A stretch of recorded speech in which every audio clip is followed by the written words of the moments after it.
Do you know Falcon Fever? Falcon Fever. Falcon Fever. Okay, you can go back to what you're doing. Falcon Fever buzz. I don't believe it. Don't move a muscle.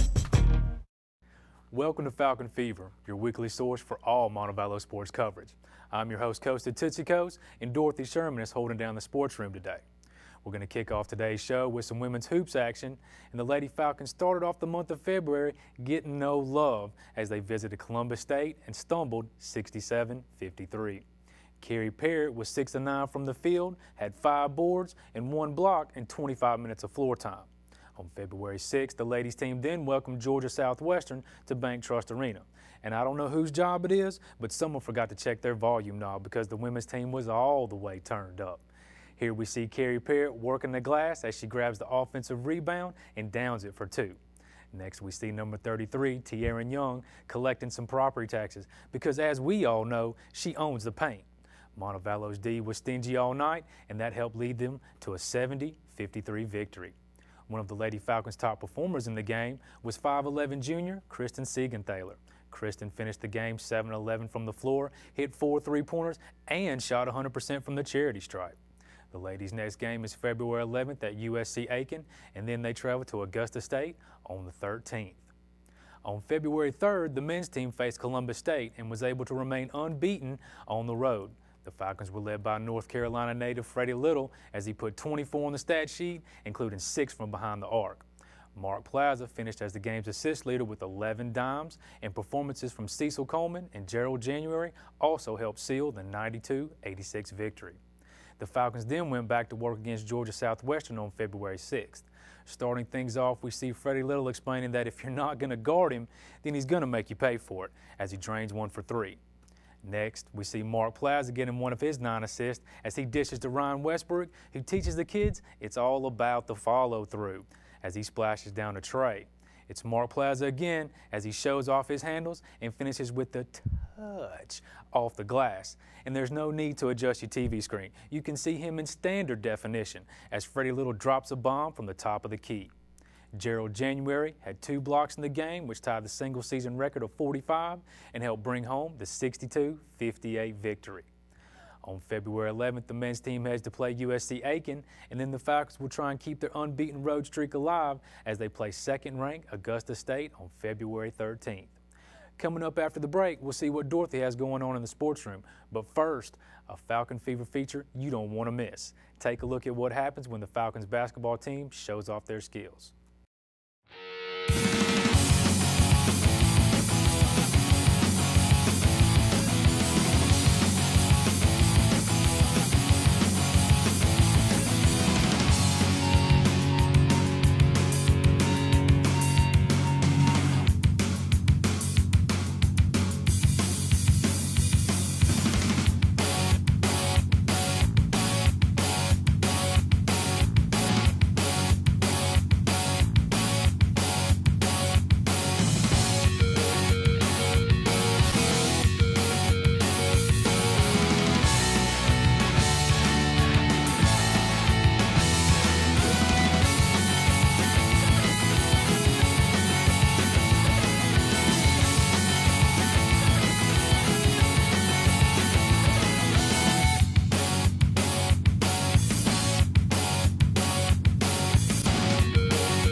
Welcome back to Falcon Fever. I'm Dorothy Sherman coming to you from the sports room. Well, let's get right into action with men's baseball. The men's baseball team suffered 2 losses last Wednesday against the University of West Florida. The team was led by senior Chris Sosby, who hit 5 of 8 at the plate and got 4 RBIs. Sosby smashed the ball for 1 home run. The final score for the first game, a heartbreaking 13-10 loss for the baseball team. The second game's final score, 9-2. The team standing is 1-3. The team has a few upcoming games to get back on their cleats. They will step up to their home field plate 3 times this week. The first game is Wednesday against West Alabama at 3 o'clock. They will play a doubleheader on Valentine's Day against Northwest Missouri State at noon and 3. tune back into Falcon Fever next week for highlights from those games. Well, the women's tennis team did not put the season into drive this weekend after poor weather conditions. Due to the cold temperatures and swamp-like court conditions, both exhibition games were canceled. That won't stop the Lady Falcons from burning up the courts this weekend. The ladies hit the court hard with 3 back-to-back games this weekend. The ladies traveled to Tuskegee for their first season match on February 12th at 2. They hit the road to Fort Valley State University for their next match at 9 a.m. on February 13th. They will hit the road again to match up against Armstrong Atlantic on Valentine's Day at 9 again. Well, Montevallo men's golf team opened up their spring season with a drive. The Falcons traveled to Florida for the Outback Steakhouse Invitational on February 1st and 2nd. The Falcons had 3 team members finish on the first day under 80 on the par 72 course. John Henderson finished with a plus 13 score, tying for 28th place in the tournament. Trip Cash had a good game, tying for 49th place, while Lee Calloway tied for 58th place. The golf team will play in the Huntington Invitational on February 23rd at Wind Lakes Country Club in Montgomery. Keep up with Falcon Fever for more men's golf team updates.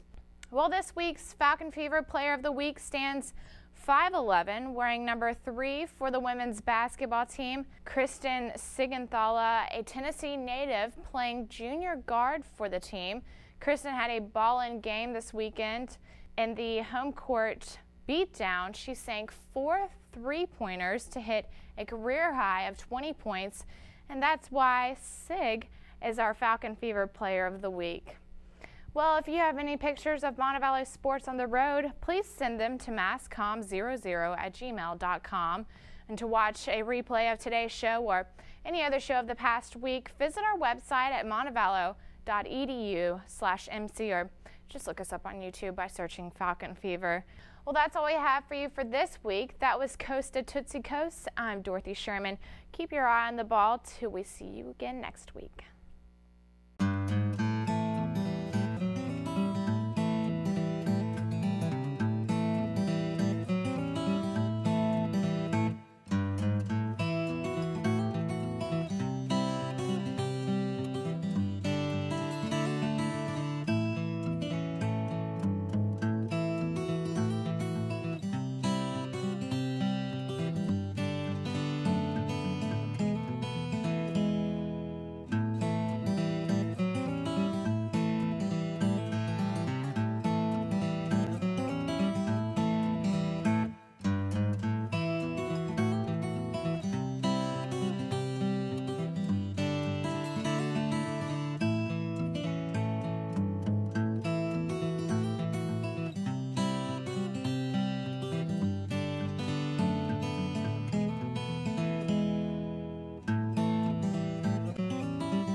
Falcon Fever on 3. 1, 2, 3. Falcon Fever!